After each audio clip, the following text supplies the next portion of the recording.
السلام علیکم دوستانو، څنګه امید لرم چې خبرې دوستانو د نینو په پیسو قرباني کیږي او کنه. د مولانا صاحب بیان کړی دی ډیر نه یو ملت ته او ورسره نورم صدا سي خلک یاد کړي چې د دې په پیسو قرباني کیږي او کنه لازمن دی لکه اختر ته تقریبا 30 دن دی غټ اختر نو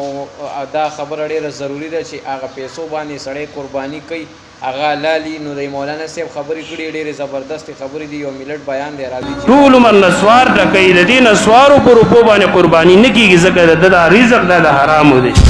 کم نه چې خلکو له ګیره خړی په دې ګیره خړېلو باندې چې کمې روپۍ د علی د حرامي ناروا د قرباني دا نه کیږي په دې باندې دم چې بخپل دمټوب باندې کمې روپۍ وګټلې د دې دمټوب روپۍ غستل حرامي د دې قرباني کول حرام او ناروا د الله نه قبلوي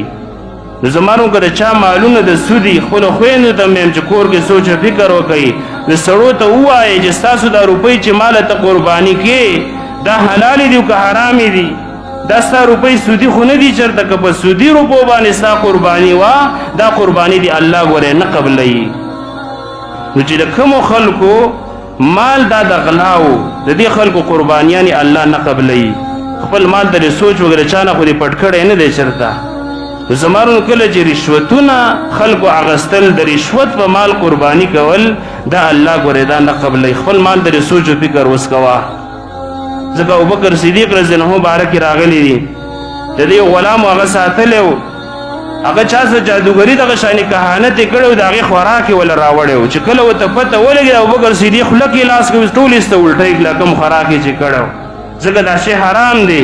په ناروا باندې د روپۍ